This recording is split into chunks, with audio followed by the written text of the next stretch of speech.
Ser Podcast. En este episodio hablaremos con la actriz Zoe Bonafonte, que estrena este fin de semana la película A Fuego. Se reestrena en los cines de Fast and Furious a todo gas cuando se cumplen 25 años del estreno de esta saga de coches y velocidad, y les vamos a contar por qué estas películas, 11 en total, tienen millones de fans en todo el mundo. También llega a los cines la sexta entrega de Insidious y les recordaremos el recorrido que ha tenido esta serie de películas de terror.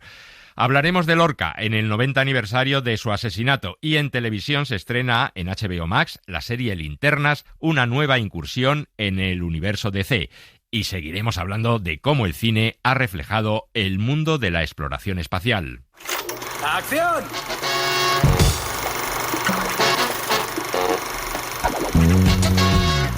El cine en la Ser con Elio Castro.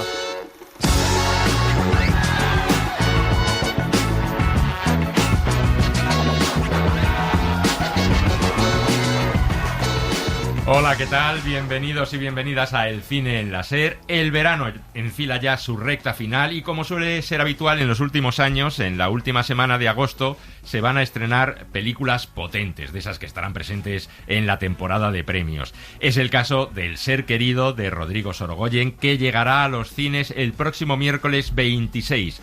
Luego, a primeros de septiembre, comenzará una nueva edición de la Mostra de Venecia, llegará después San Sebastián y se irán enlazando así estrenos y festivales durante todo el otoño. Pero ya iremos contando todo a su debido tiempo. De momento, llegan a los cines nuevos títulos, como siempre de distintos géneros y estilos, para que cada espectador encuentre su película.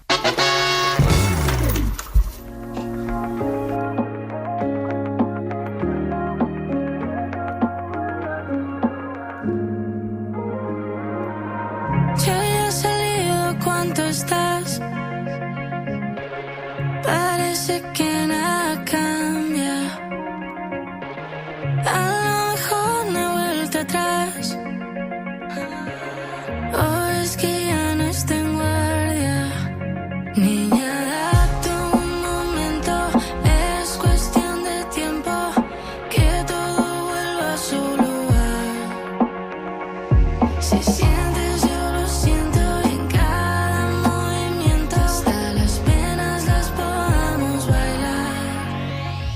Lo que estamos escuchando es la banda sonora de A Fuego, la nueva película juvenil de Estel Díaz, que llega esta semana a la cartelera y le pone voz a este tema una de sus protagonistas, la cantante Ruslana, en su debut cinematográfico.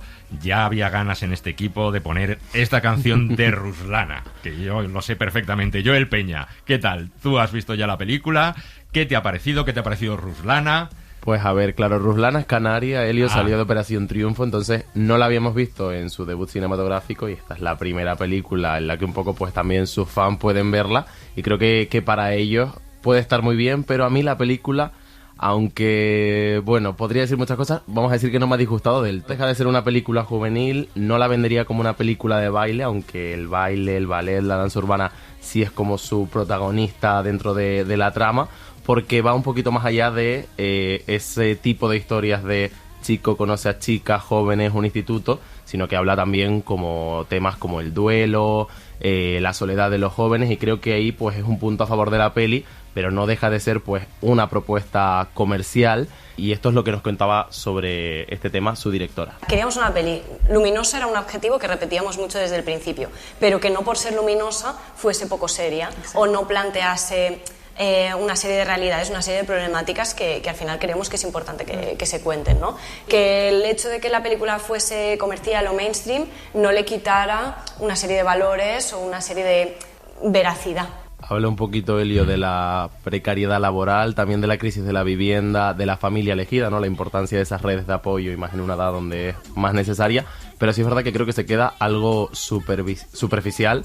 Y sí destacaría el trabajo de los bailarines, del cuerpo de baile, porque todos los figurantes, algo curioso es que todos son bailarines profesionales y eso es muy bonito verlo en el cine. Bueno, has dicho que Ruslana forma parte del elenco, también está Marc Soler, Miquel Melero, Omar Banana y Zoe Bonafonte, como Lola, que es la gran protagonista, y tú has hablado con ella. Pues sí, a ver, yo he de decir que desde que vi eso en el 47 me quedé fascinado. Recordarán la hija de Clara Segura y Eduard Fernández en esta película. Y viéndola creo que se nota mucho la madurez como actriz a pesar de su corta trayectoria y de que solo tiene 22 años.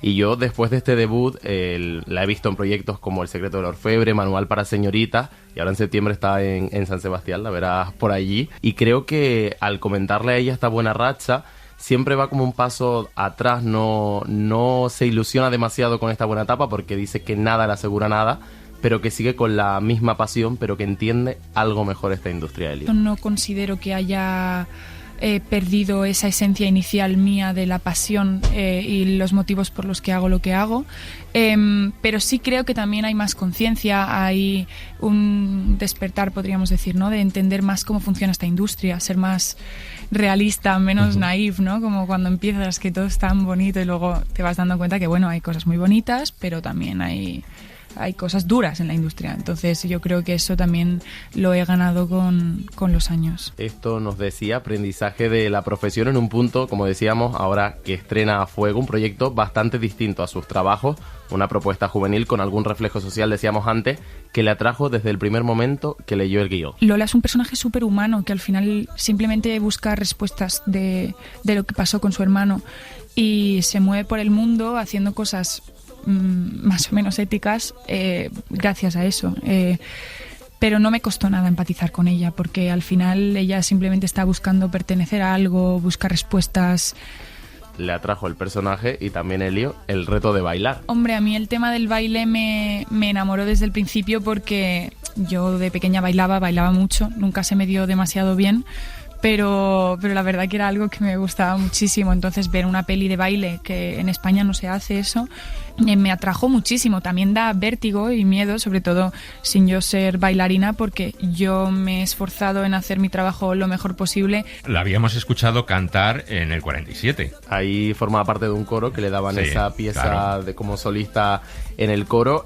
Pero Elio, yo no sé si tú sabías que el resto de sus películas también esta chica es un todoterreno si hablamos de habilidades, porque decíamos A Fuego, iniciación al ballet, el 47 coro, y ahora acaba de rodar una película donde juega fútbol y una serie donde monta caballo. Yo digo que sí a los proyectos en base a... depende de la habilidad que me pidan y depende de si puedo aprender algo nuevo. O sea, luego también estreno Marfil, que esto no lo hemos mencionado, el 9 de septiembre en Prime Video.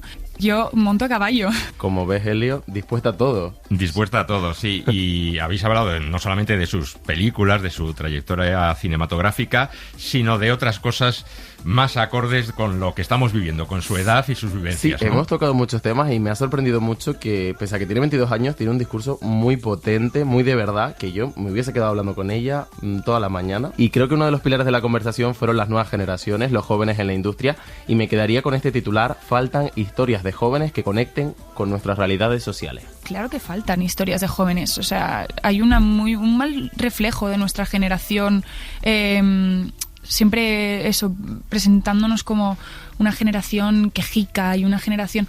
Y no, desgraciadamente somos una generación que nos estamos comiendo muchísimos problemas que no hemos cultivado nosotros y ahora de pronto las tenemos aquí, que es lo que ha pasado toda la historia de la humanidad, ¿no? O sea, las generaciones siguientes pagan los errores de las pasadas.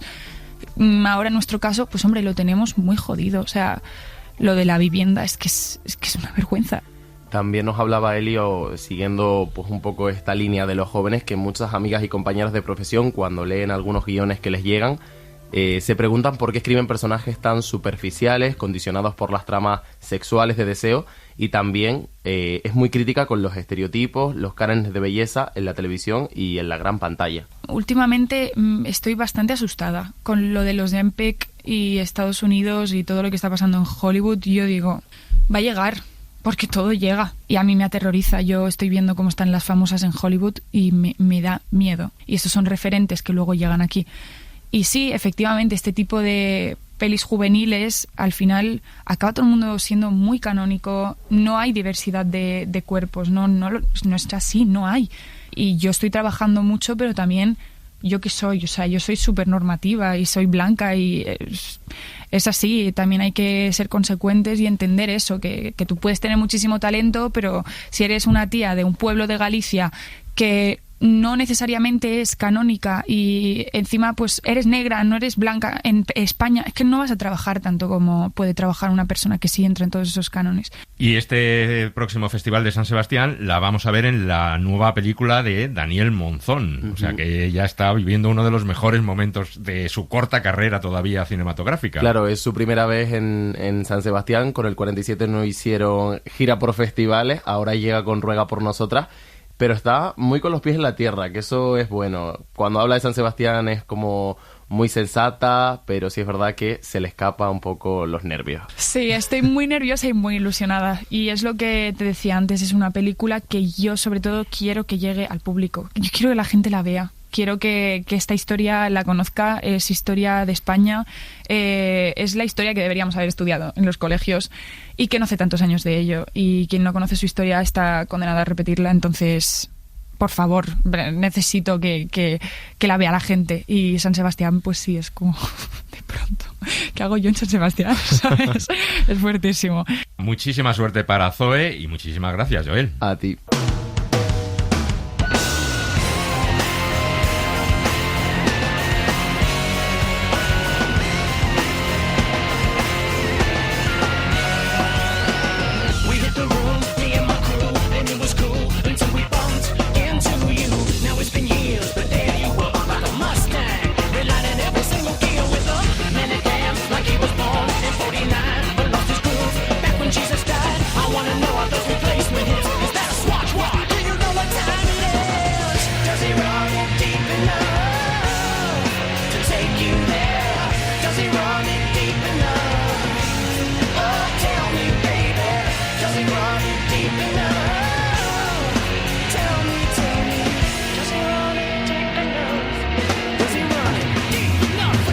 Este tema que estamos escuchando se titula Deep Enough y forma parte de la banda sonora de la película The Fast and the Furious, que en España se tituló A Todo Gas.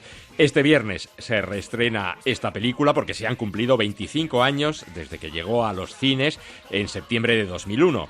Cuando se estrenó esta película, dirigida por Rob Cohen y protagonizada por Vin Diesel, Paul Walker y Michelle Rodríguez, nadie pensaba que iba a ser el comienzo de una de las sagas cinematográficas más populares y exitosas de este primer cuarto del siglo XXI que llevamos. Una saga que ahora, lo comentaremos, aún no ha terminado. Queda una película que tiene previsto su estreno en 2028.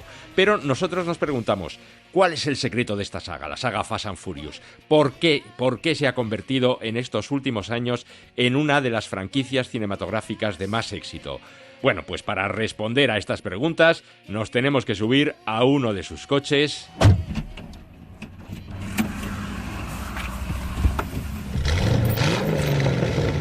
Y arrancamos. Y eso que yo no tengo carné de conducir, pero vamos a dar algunas razones que nos ayuden a comprender este éxito.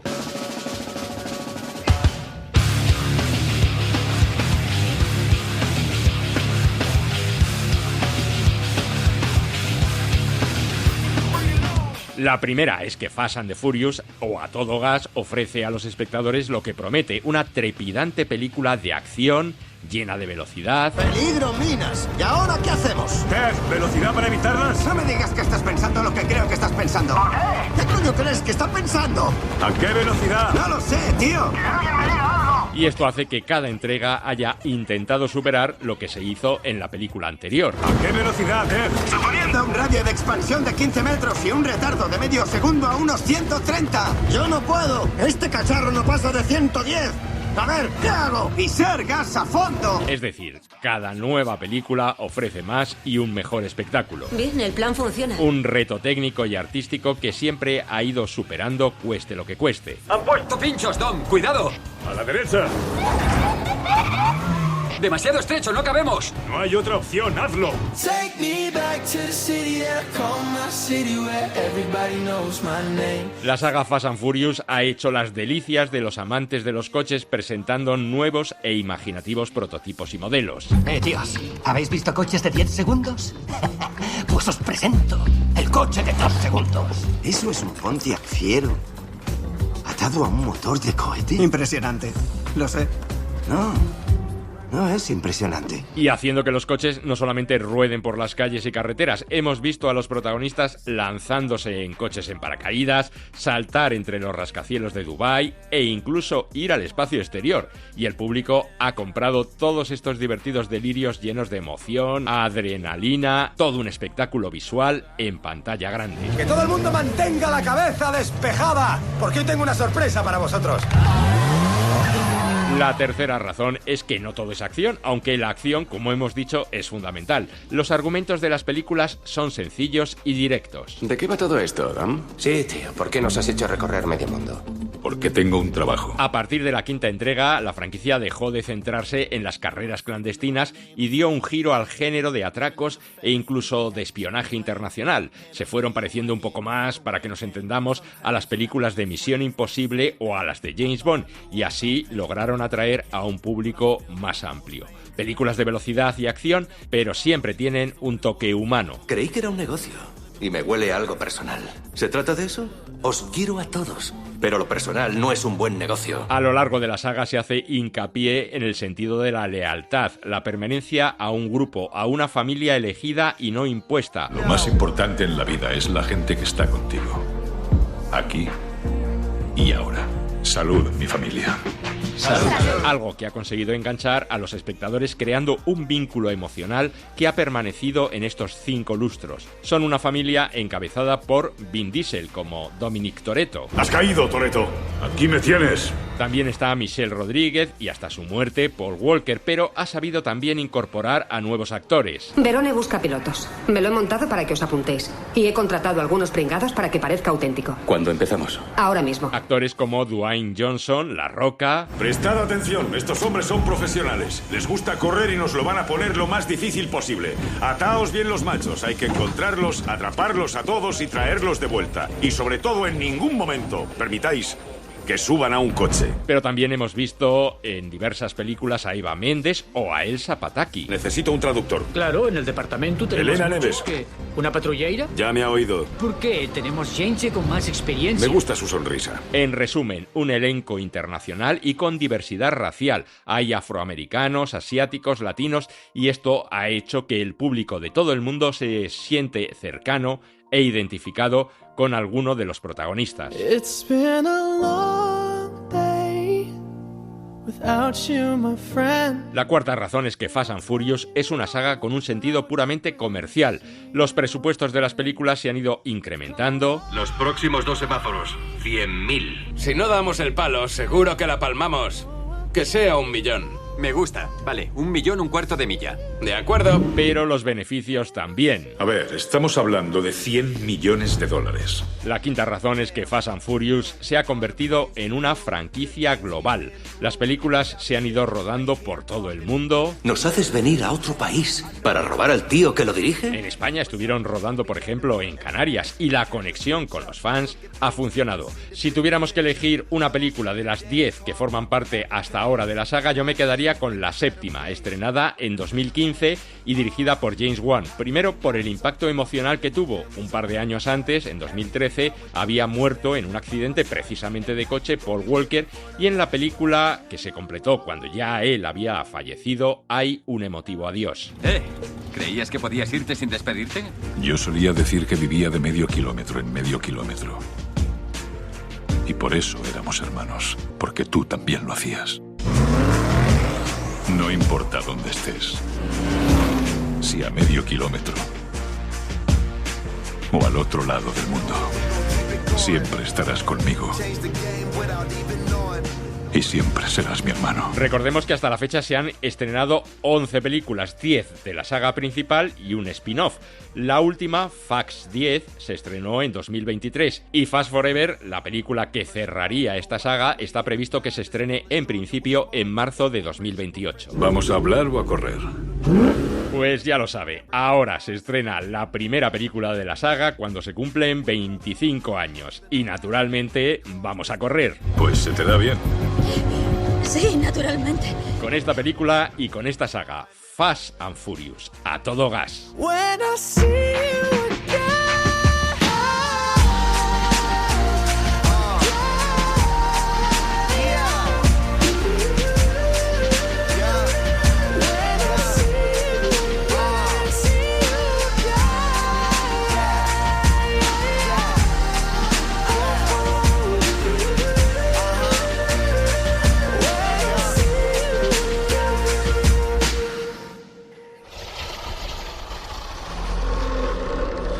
Está en mi cabeza.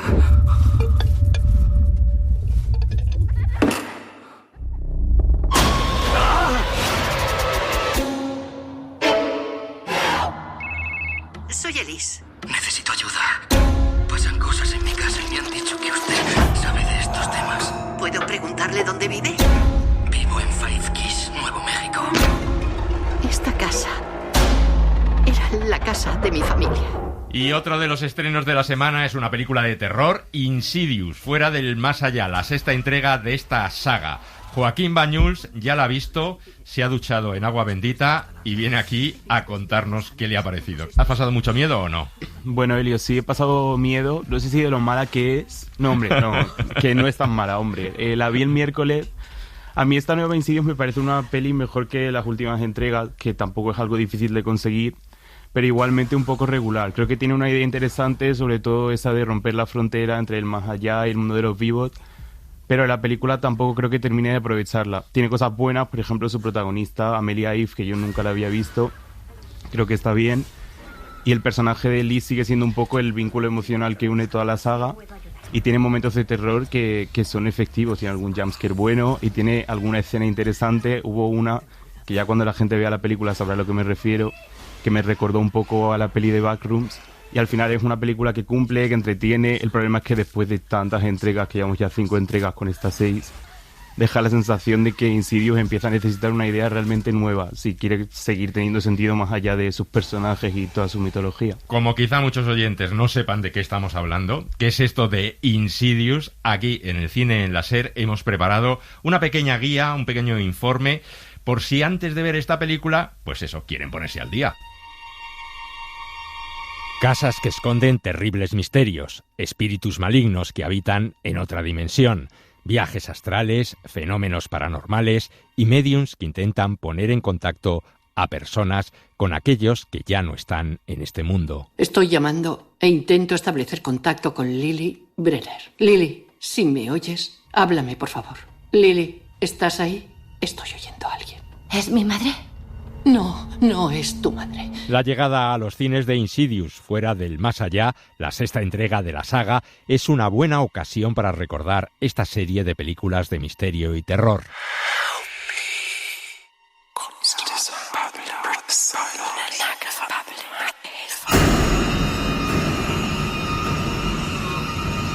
Insidious nació en 2010 gracias a la colaboración entre el director James Wan y el guionista y también realizador Lee Whannell. Los dos son muy aficionados al cine de terror y son también los responsables de otra saga innovadora y tremendamente popular, Saw, que fue un gran éxito de taquilla. Con Insidious querían hacer una película que diera un giro diferente al género. El tercer lado de este proyecto es el productor Jason Blum, creador de la productora Blumhouse, especializada en películas de terror. Insidious, la primera película, empieza como una típica historia de fantasmas y de casas encantadas. ¿Te has caído? ¿Te has caído de la escalera? ¿Te has caído? ¿Te has hecho daño? ¿Subías por la escalera? Cielo.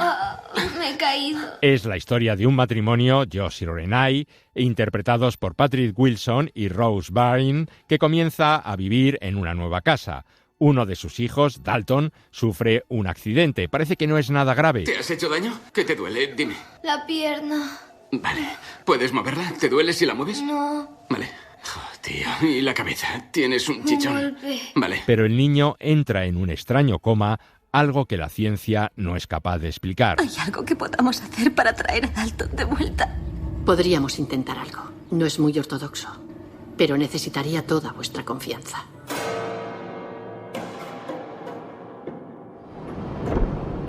Y ahí es donde aparece el personaje de la medium Elise Reiner, interpretado siempre por la actriz Lindsay, que les dice que el niño no está realmente en coma, sino que su espíritu está muy lejos de su cuerpo físico y no puede regresar. Y hay que acudir a rescatarlo. No, lo siento, nos hemos pasado de la raya. No, por favor, dijiste que le darías una oportunidad. Creo que ya se la he dado, cielo, pero no acepto que alguien venga a casa y nos diga que nuestro hijo está en coma, porque su alma se ha ido flotando a otra dimensión. Y aquí es donde radica uno de los rasgos más originales de esta saga. No es la casa la que está embrujada, como decimos, sino las personas, ese niño. Los dos realizadores se inspiraron en algunos fenómenos paranormales o extraños que les habían pasado personalmente a ellos o a sus amigos y familias. Ha vuelto a pasar. ¿El qué? He oído el piano tocándose solo abajo y he encontrado a Callie en el suelo de su cuarto junto a la cuna. Quizás saliera sola de la cuna. ¿Ya lo había hecho antes? ¿Qué?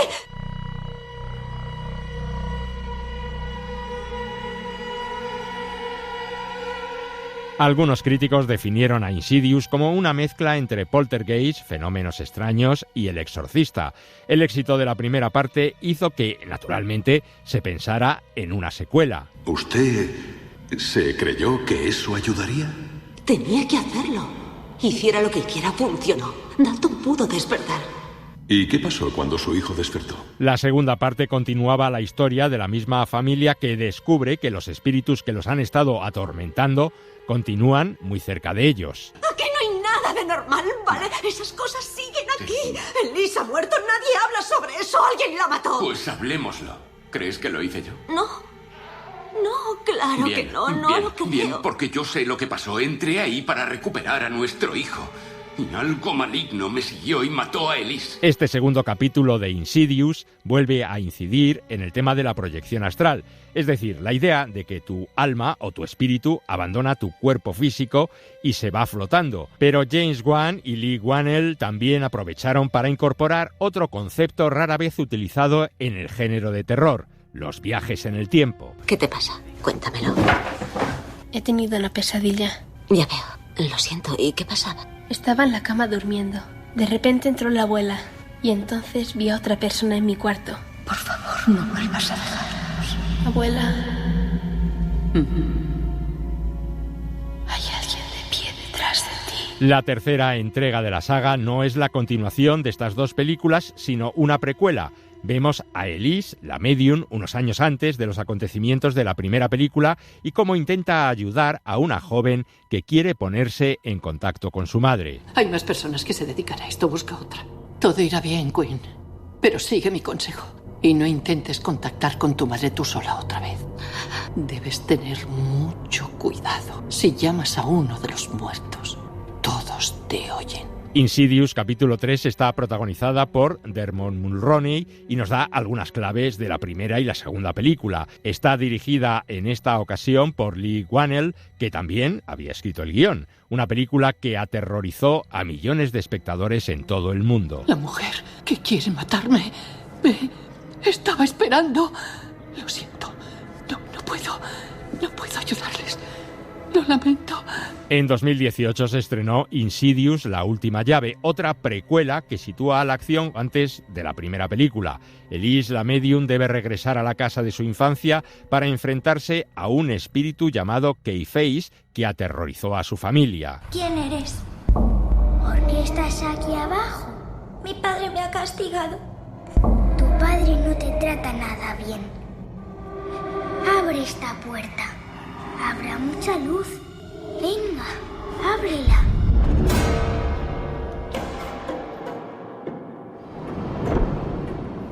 Y en 2023, con Insidious, La Puerta Roja, volvíamos a retomar el orden cronológico de la saga. El matrimonio de Josh y Renai, nuevamente interpretados por Patrick Wilson y Rose Byrne, están divorciados y su hijo Dalton está en la universidad. ¿Por qué no llevas a Dalton a la universidad? Aún quedan semanas para que lleguen tus estudiantes. Solo es una idea. Sé que las cosas no han sido fáciles entre vosotros. Pero los demonios regresan y padre e hijo deben cerrar definitivamente esa puerta del más allá para superar su trauma familiar.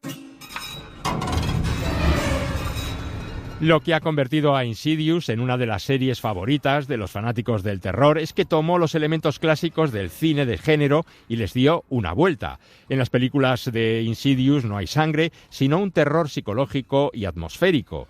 Las películas juegan con la tensión y los sustos no son previsibles, sino que ocurren cuando menos te los esperas. Además, la saga tiene una heroína atípica y entrañable. ¿La señora Renier? No, la señora Renier es mi madre. Llamadme Ellie. Ah, yo soy Josh. Ya lo sabía. Te vi cuando eras un niño. ¿Cuando era un niño? Tu madre y yo somos amigas desde hace tiempo.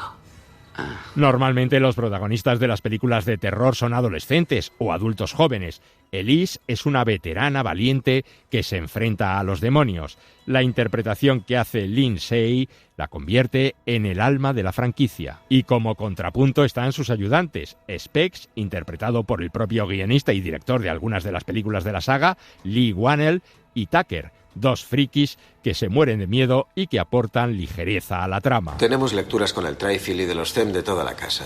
Instalación eléctrica, despertadores, radios, tostadoras, tele, tocadiscos, caja de fusibles, nada se ha disparado aparte de... ¿Y en la casa anterior?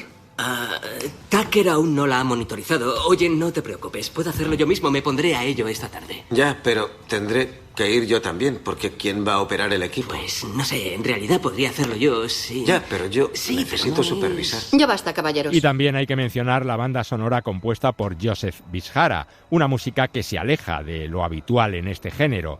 Bishara utilizó un piano viejo y oxidado para crear unos acordes experimentales y disonantes, una música rematada por esta canción.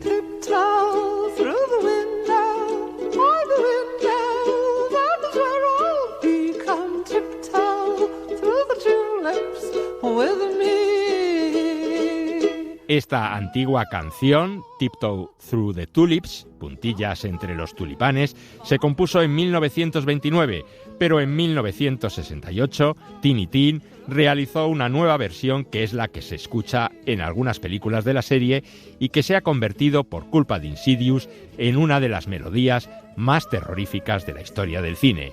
Veremos si esta sexta entrega que ahora se estrena de Insidious sigue causando el mismo miedo.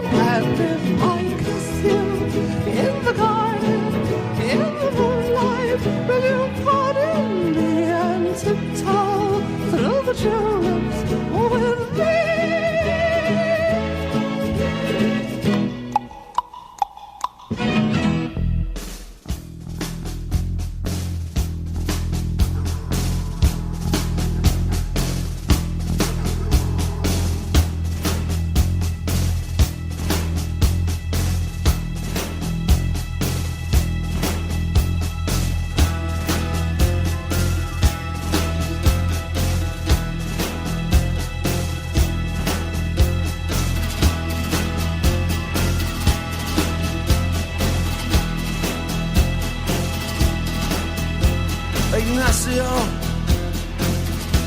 like dying in the sand. A single red rose, clutched in a dying hand. Another woman wet, sitting here all the time. And a big blackbirds gathered in the sky. Mother of all the joys, mother of all the songs. It's a sea we're in tonight for all the fire tomorrows. Estamos escuchando al grupo The Pogues cantando esta canción, Lorca's Novena, un tema dedicado, por supuesto, a Federico García Lorca. Y de Lorca vamos a seguir hablando, vamos a hablar, porque esta semana, el día 18, se cumplieron 90 años de su fusilamiento, de su asesinato, y hemos querido repasar su presencia, la presencia de su obra y también de su figura en el cine. Joel Peña nos lo cuenta. Yo aprendí teatro con textos de Lorca, o sea, me sé todos de memoria, he hecho todos los papeles. Lorca es uno de nuestros nombres internacionales, que ha resistido muy bien el paso del tiempo y creo que el espíritu de Federico está ahí. Quiero creerlo, por lo menos. Por eso es importante reivindicarle en su totalidad, en su identidad política y en sus emociones y en quién amaba. Lorca somos todos. Han pasado ya 9 décadas de aquella noche de verano en la que los franquistas fusilaron a Federico García Lorca por rojo, masón y homosexual. Aquí dice que a García Lorca lo fusilaron el 18 de agosto de 1936. Un tiempo algo curioso en el que nunca hemos escuchado su voz, pero sí en el que el cine ha jugado un papel fundamental a la hora de reconstruir su memoria. Mi poeta favorito. ¿Vienes por mí? Han sido muchas las películas que han mirado al hombre que desafió la moral conservadora y que dejó un legado de relatos y mujeres revolucionarias que aún nos interpelan y que siguen inspirando a directores del panorama nacional. Javier Ambrosi tiene claro que Lorca es el autor gay más influyente de España. Yo empecé a ser actor justo en La Barraca, en la escuela de teatro que dirigía Alicia Hermida. Me impactó mucho, porque claro, cuando lees de repente La Casa de Bernarda Alba, pues te impacta mucho. De hecho, La Llamada en el fondo es La Casa de Bernarda Alba, Paquita Salas tiene un capítulo que es homenaje a La Casa de Bernarda Alba, La Mesías es La Casa de Bernarda Alba. La primera vez que Federico llegó al audiovisual fue en Lorca, Muerte de un poeta, una miniserie de 6 episodios dirigida por Juan Antonio Bardem, que viaja por sus relaciones familiares, sus amistades y las sombras que rodean su asesinato. Por donde animan, ordenan silencios de goma oscura y miedos de fina arena. El actor británico Nicholas Grace dio vida a Federico en su primer biopic, del que también forman parte Amparo Baró y Pilar Bardem. Pasan si quieren pasar. Al hablar de este y otros proyectos, la directora Pilar Tabora, que adaptó Yerma en el 95, confiesa que echa de menos lo andaluz del poeta en sus retratos cinematográficos. Yo he visto muchas cosas de Federico, he visto muchas cosas, ¿no? Y a mí ninguna me ha parecido redonda. De la vida de Lorca, me refiero, no de su obra. Si se ha retratado realmente en nuestros paisajes, en nuestros entornos, con nuestra gente, con nuestra forma de hablar. Y eso es una intriga que tengo, que ojalá alguna vez pueda yo averiguarlo, ¿no? Si Lorca realmente se manifestaba como andaluz. Ya en el 97, Federico habitó en el actor cubano Andy García. Muerte en Granada lleva a la gran pantalla el desarrollo de la vida de Lorca con una trama algo distinta. Combina flashback con la historia de Ricardo, un joven periodista que viaja a Granada para escribir su biografía. Yo conocí a Lorca. Fue el momento más importante de mi vida. Él era mi héroe. Y lo asesinaron. Un año más tarde fue Miguel Bosé el que se acercó a Lorca en un mediometraje vasco algo más crudo que ahonda en sus 4 últimos días de vida. ¿Por qué yo, Salvador? ¿Por qué tengo que morir ahora? Una atmósfera lírica, sentimentalista, que no pretendía ser un largometraje biográfico, sino un homenaje por el centenario de su nacimiento, en el que también se trata su vínculo con Salvador Dalí. Siempre hemos entendido el patriotismo como un sentimiento que tiene por espíritu a un trozo de tela con los colores nacionales. Y escapando de un biopic tradicional, La luz prodigiosa de Miguel Hermoso planteó una pregunta casi imposible. Hay un hombre herido en la puerta. ¿Y si Lorca hubiera sobrevivido? ¡Chico, pero quién es este hombre! Ya en televisión, el actor Ángel Ruiz ha interpretado a Lorca en El Ministerio del Tiempo y en Ena, la reina Victoria Eugenia. Cuando interpretas a Lorca, cuando interpretas cualquier personaje, hay algo del personaje que siempre tiene que resonar en ti. Y habitar Lorca ha sido maravilloso porque de repente te conectas con ese entusiasmo, con esa emoción, con esa empatía. Una figura muy presente en una cartelera en la que también han destacado algunas adaptaciones de sus obras más influyentes. En el 81, Saura llevó a las salas Bodas de Sangre. Paula Ortiz lo haría en 2015 con una valiente adaptación de la obra. En 8 años que dure el luto, no ha de entrar en esta casa el viento de la calle. La película de La Casa de Bernarda Alba se estrenó en 1987 bajo la dirección de Mario Camus. Ana Belén fue la contradictoria Adela y Vicky Peña Martirio, un personaje que 40 años después recuerda con especial cariño. Toda esa familia, todas esas hijas, esa madre, esas criadas forman parte de una masa homogénea, de un universo complejo y empastado que sigue existiendo de algún modo. Dentro de esa masa, de ese amasijo de sentimientos que a veces son complementarios, que se vampirizan los unos a los otros, que dominan ahora a veces uno, ahora a veces otro, el personaje de Martirio ofrecía unos colores preciosos para una actriz. A mediados de los 90, la directora Pilar Tábora se sumaba a esta trilogía de las primeras adaptaciones de Lorca con Yerma. Que Yerma era un reto. El propio Federico decía que no tenía, había un tema pero que no había un argumento. Aitana Sánchez Gijón fue su protagonista. Me fui como con 2 o 3 semanas de antelación para pasear por esos campos, para vivir en la casa en la que íbamos a rodar y bueno, dejarme poseer por el espíritu de esa mujer que anhela ese hijo que nunca llega. Me encantaría cruzarme de nuevo con Lorca en lo que me quede de vida profesional. Si pensamos en el futuro de Lorca en el cine, se abre ante uno la pregunta de hasta dónde habría podido llegar este hombre, ese poeta inmenso, qué recorrido podría haber hecho. Sánchez Gijón lo tiene claro. Creo que el espíritu de Federico está ahí, quiero creerlo por lo menos. El poeta regresará a las salas con La bola negra de Javier Calvo y Javier Ambrosi bajo una perspectiva queer. Todo lo que has hablado de Federico, sea en el cine, en el teatro, mucho ha sido desde una perspectiva muy heterosexual.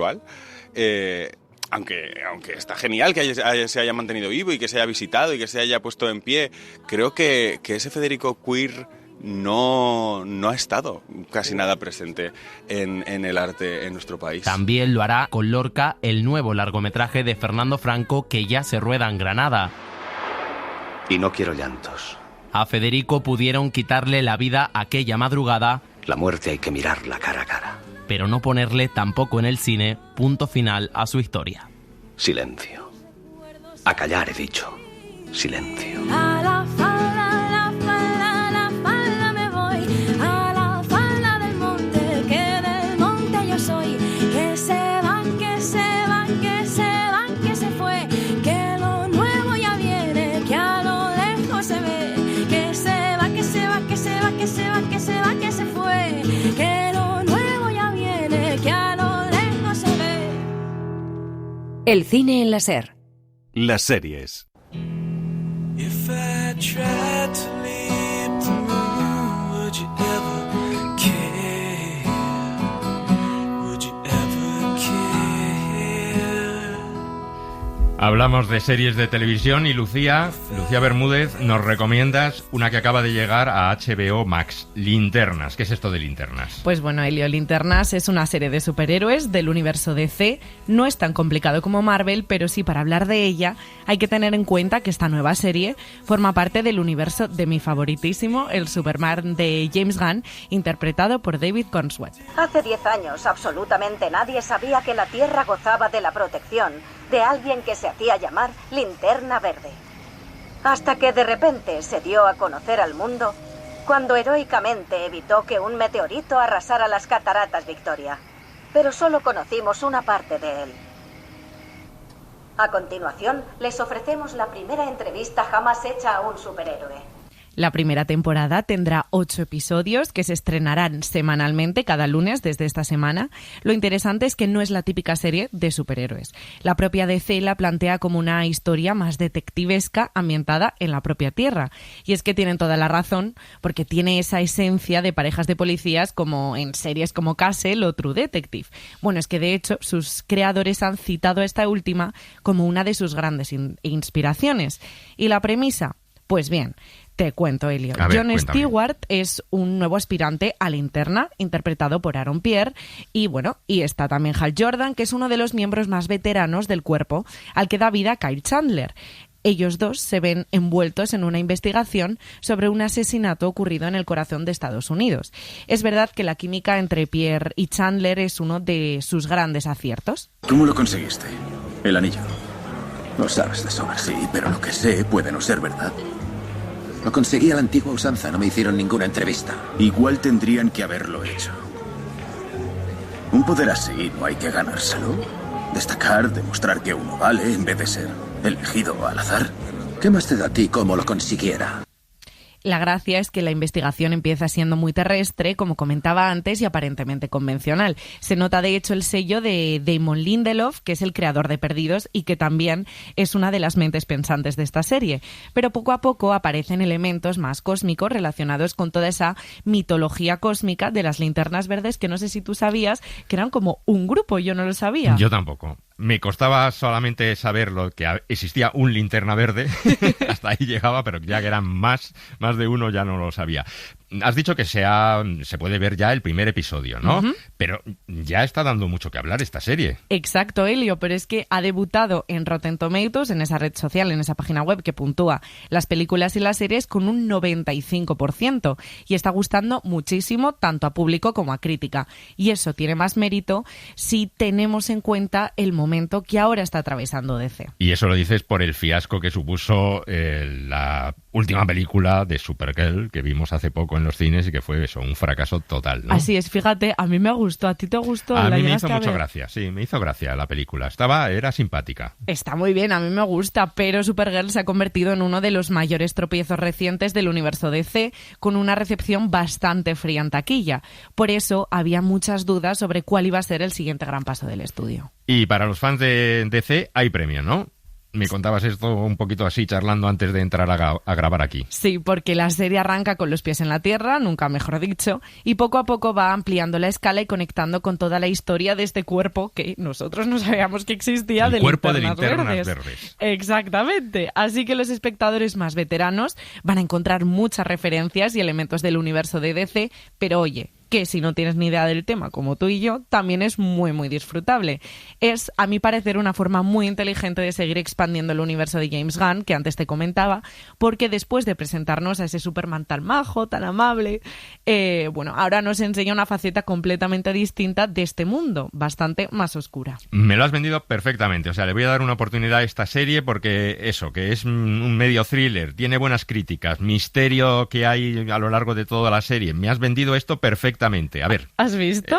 Nada. Es que, sinceramente, creo que puede ser una de las sorpresas del año, porque es verdad que nadie esperaba que una serie de linternas verdes, que siempre ha sido como un personaje poco querido en DC, que ha llamado poco la atención, acabara comparándose más con True Detective que con una película de superhéroes tradicional. Y ahora, si me dejas, me gustaría terminar este pequeño charladito con una canción que fue el punto de partida para esta nueva era de DC de James Gunn.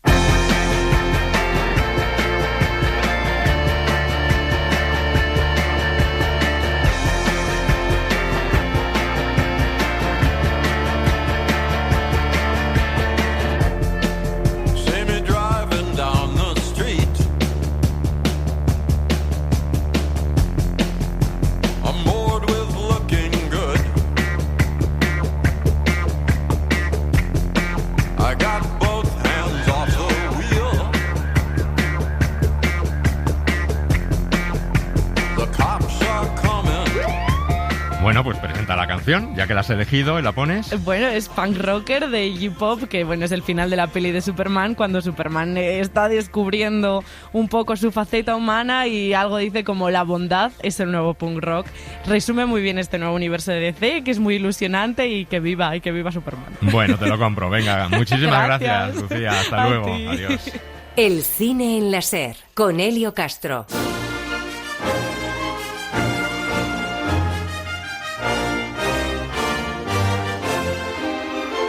Cuaderno de bitácora, fecha estelar 22 de agosto de 2026. Seguimos viajando por el espacio exterior y viendo cómo el cine y algunas series de televisión han reflejado su exploración infinita. Y lo hacemos, como todas las semanas, junto con nuestros dos tripulantes habituales. Igor Alonso, ingeniero aeroespacial por la Universidad de Maryland, y Maida de Pablo, ingeniera industrial, que trabaja en el Centro para el Desarrollo y la Innovación. En el episodio anterior hablamos de satélites, datos y observación de la Tierra. Pero antes de que una nave espacial vaya, por ejemplo, a Marte, o que un satélite pueda observarnos y transmitir esos datos, hay que lanzarlo, situarlo en su órbita y mantenerlo en funcionamiento. Y para eso hace falta energía. ¿Qué combustible utiliza una nave espacial en el momento de su lanzamiento?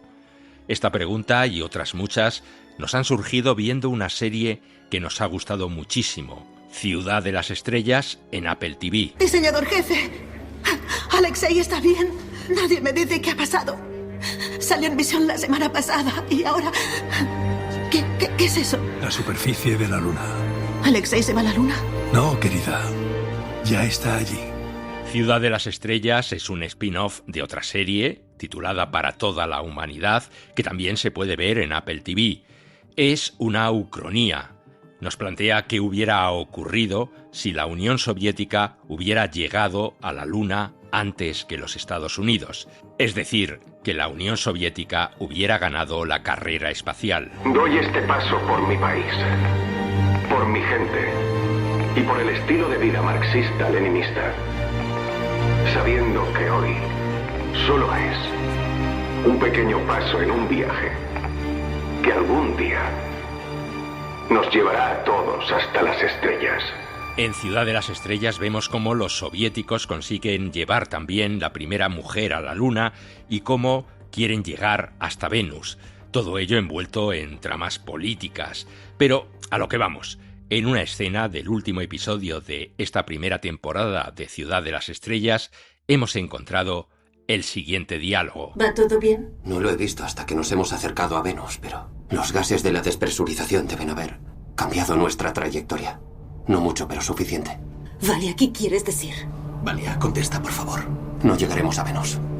Si no llegamos a Venus, no podemos volver a la Tierra. No, seguiremos avanzando hasta que nos atraiga el Sol.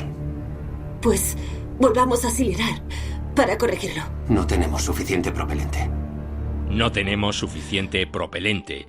Y eso es lo que queremos trasladar en primer lugar a nuestro experto, a Igor Alonso, al que saludamos una semana más.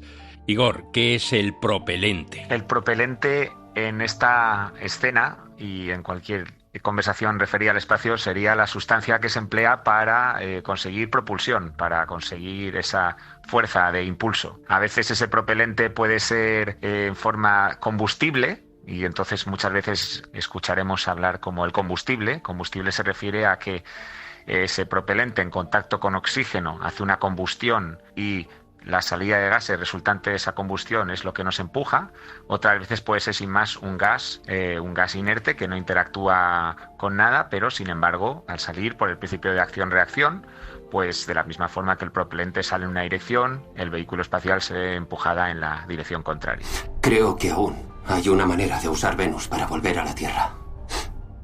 Pero has dicho que no tenemos combustible para cambiar de rumbo. ¿Y ese propelente ya lo lleva la nave espacial en sus depósitos desde que sale de la Tierra o se puede generar en el espacio? Pues la primera respuesta es la correcta a día de hoy. Sin embargo, hay planes en misiones futuras, por ejemplo a Marte, en las cuales se está pensando en producirlo allí in situ, porque si no sería muy costoso el enviar hasta allí el combustible para después hacer el viaje de vuelta. ¿Y es posible que una nave entonces se quede sin combustible, sin propelente y no pueda regresar a la Tierra? Claro, los vehículos espaciales, los satélites se pueden quedar sin ese propelente y en eso limitaría su capacidad de maniobra, su capacidad de cambio de órbita o también su capacidad de cambio de actitud, si es que los sistemas de control de actitud dependen de ese propelente. Pero una nave espacial tiene también un sistema eléctrico, ¿no? Y una vez en el espacio, pues ese sistema eléctrico tiene que funcionar. Y entonces, ¿qué energía utiliza una nave o un satélite?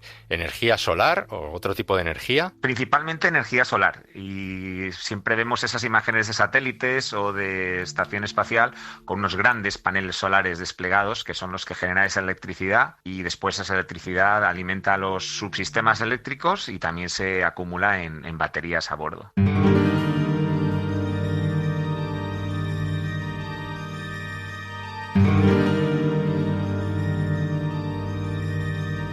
Hemos estado viendo la película 2010, Una Odisea 2, la continuación o supuesta continuación de 2001, Una Odisea del espacio de Kubrick, y Maida se ha quedado con un diálogo que lo quiere comentar aquí ahora. Sí, hablaba precisamente de, bueno, pues de la salida de la órbita en la que estaban en aquel planeta al que se acercaban, del uso de una técnica de frenado aéreo que denominan balut. Ha llegado el momento de que nos pongamos en órbita alrededor de Io, donde se encuentra el Discovery.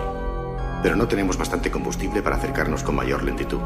Así que estamos a punto de utilizar una técnica llamada de frenado aéreo.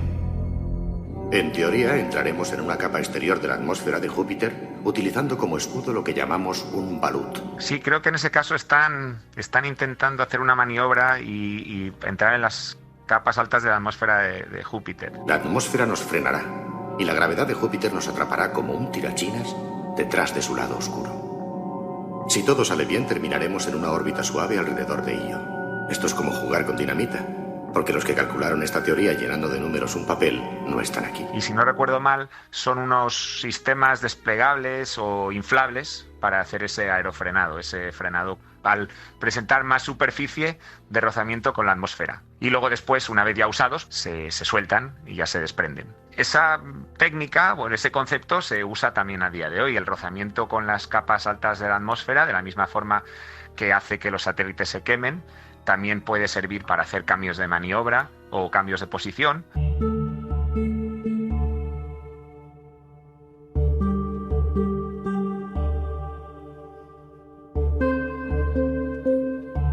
Ya nos has dicho que, bueno, en una estación espacial se utiliza fundamentalmente energía solar para que todo funcione dentro de ella. Sí.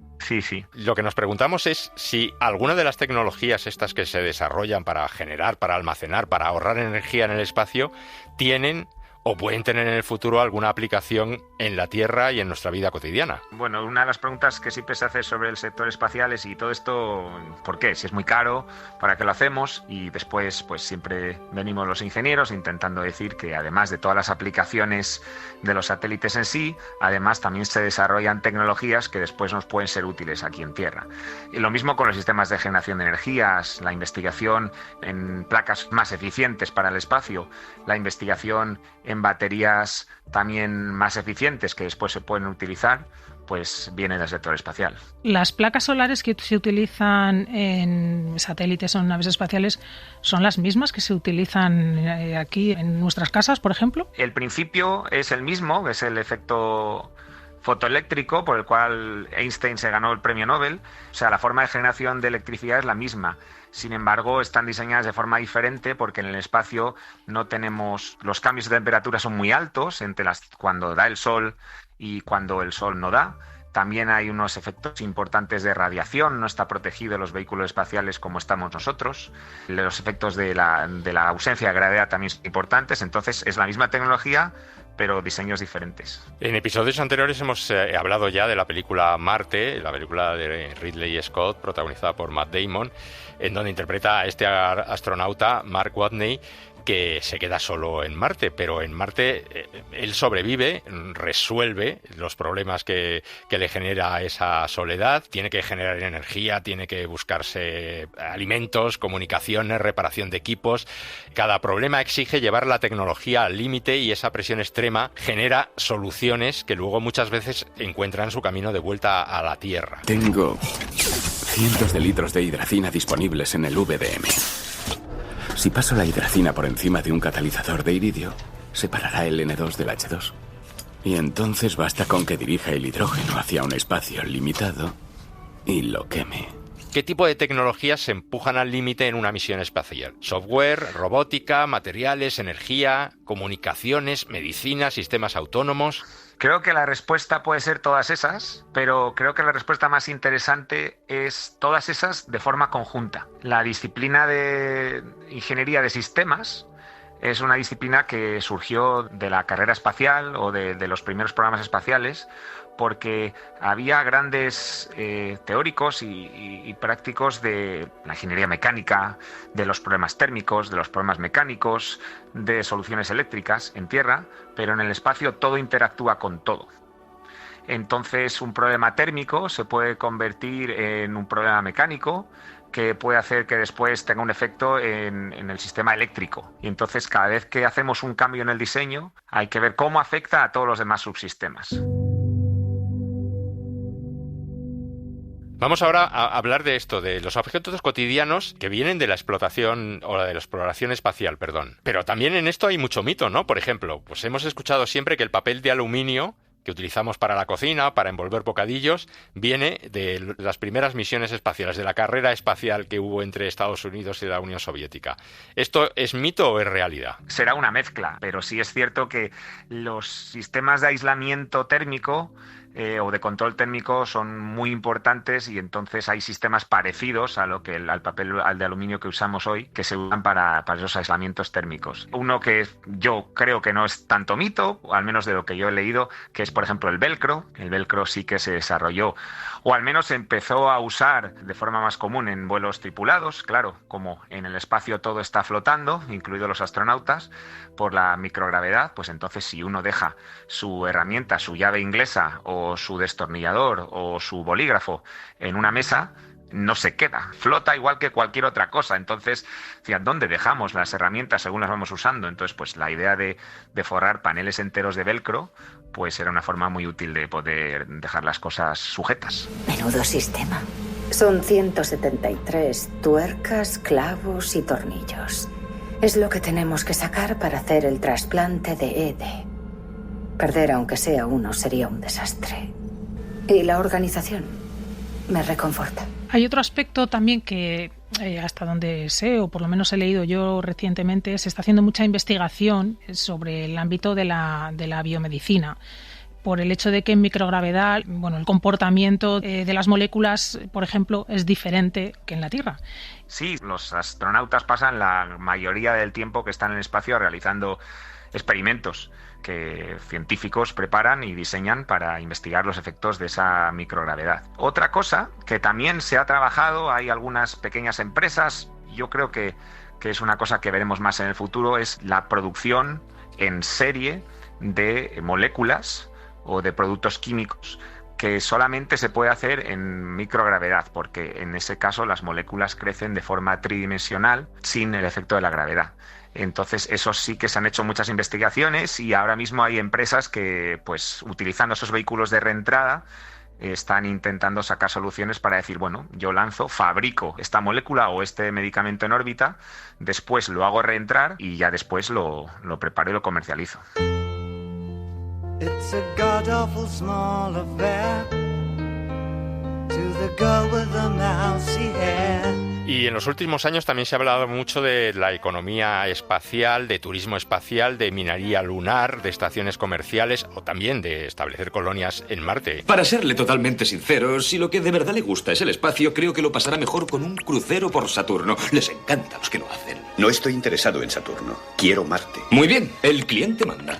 Que sea Marte. Hay demasiado hype en la industria del espacio. Bueno, mi trabajo actual, parte del trabajo es ese hype, entonces por mi parte yo lo veo como algo ilusión, no como hype. Yo no creo que sea pasado mañana que vamos a ir a vivir a Marte, pero sí creo que es razonable que en las próximas décadas veamos ahí colonias. Hagámoslo. ¿Hacer qué? Mudarnos a Marte. Cariño, ¿por qué te propones estropear una mañana maravillosa? ¿Por qué no lo piensas? Cariño, ya lo hemos hablado muchas veces. Odiarías vivir en Marte. Es seco, feo, aburrido. Y por si fuera poco, podría estallar la revolución en cualquier momento. ¿Y hay una parte de esa economía espacial que ya es rentable? ¿O todo sigue fiándose, digamos, a largo plazo? Bueno, a nivel espacial lo que es rentable y ha sido desde décadas es los sistemas de comunicación por satélite, los satélites geoestacionarios. En España, por ejemplo, tenemos la empresa Hispasat, también tenemos Hisdesat, con negocios de satélites de comunicación que son empresas rentables. Y a nivel observación de la Tierra, sí es verdad que es un mix, porque hay sistemas que son lanzados por agencias espaciales para realizar investigación, para entender mejor el comportamiento del cambio climático, el calentamiento global y entender mejor los océanos, pero hay otra parte de la observación de la Tierra que tiene foco más gubernamental o de defensa, y esa pues viene financiada por los presupuestos de defensa de los estados. Oye, tenemos 12 satélites, seguro que podemos emplear unas horas. No se trata del tiempo, Vince. Somos un ente público y ante todo nuestra obligación es ser transparente. Si tuvieras que elegir una aplicación espacial con impacto real en los próximos, pongamos, 10 años, ¿cuál sería? A mí la que me gustaría, no sé si es la que sucederá, pero la que me gustaría es el poder trasladarme de un punto a otro del planeta mucho más rápido que a día de hoy. Vamos a imaginar un cohete de los actuales, de los que lanzan astronautas, sale de la atmósfera, vuelve a entrar y después, con los astronautas, que en este caso serían pasajeros comerciales o mercancía, pues llega a otro punto. Estamos hablando de conectar cualquier punto del planeta en menos de una hora, en 45 minutos. Yo no sé si ese será lo que sucederá en 10 años, pero a mí es el que más me gustaría para poder moverme de un punto a otro de la forma más rápida. Teletransportarte rápidamente de un lado a otro. No sé si es el teletransporte que vemos en las películas o en la serie Star Trek, en la que la gente parece que desaparece en un sitio y aparece en otro sitio, pero sería, a falta de unos aviones hipersónicos que nos lleven de forma muy rápida, subir hasta el espacio para bajar y caer en otro punto, pero esto sería lanzamiento desde Madrid y llegar a Tokio 45 minutos más tarde. Y si dentro de 20 años miramos atrás, ¿por qué crees que diremos que mereció la pena invertir en el espacio? ¿Porque nos llevó más lejos, porque nos ayudó a entender mejor el universo o porque nos permitió cuidar mejor nuestro planeta, la Tierra? Un poco de todo. Lo de tener un planeta mejor, yo creo que se puede hacer con o sin sector espacial. Esa investigación y descubrir, esa ansia de descubrir, a mí a veces me falta en la sociedad, en el mundo que tenemos hoy. Así que creo que ojalá, siempre se dice, ¿no?, que sirva de inspiración para las siguientes generaciones, que sirva de motivación. Pues sí, yo sigo creyendo en eso.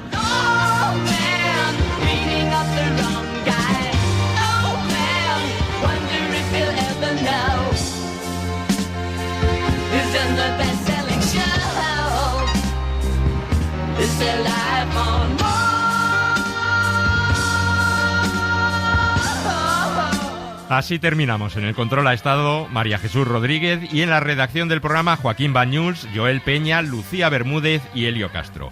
Volvemos la semana que viene con más cine. Adiós. Para no perderte ningún episodio, síguenos en la aplicación o la web de la SER, Podium Podcast o tu plataforma de audio favorita.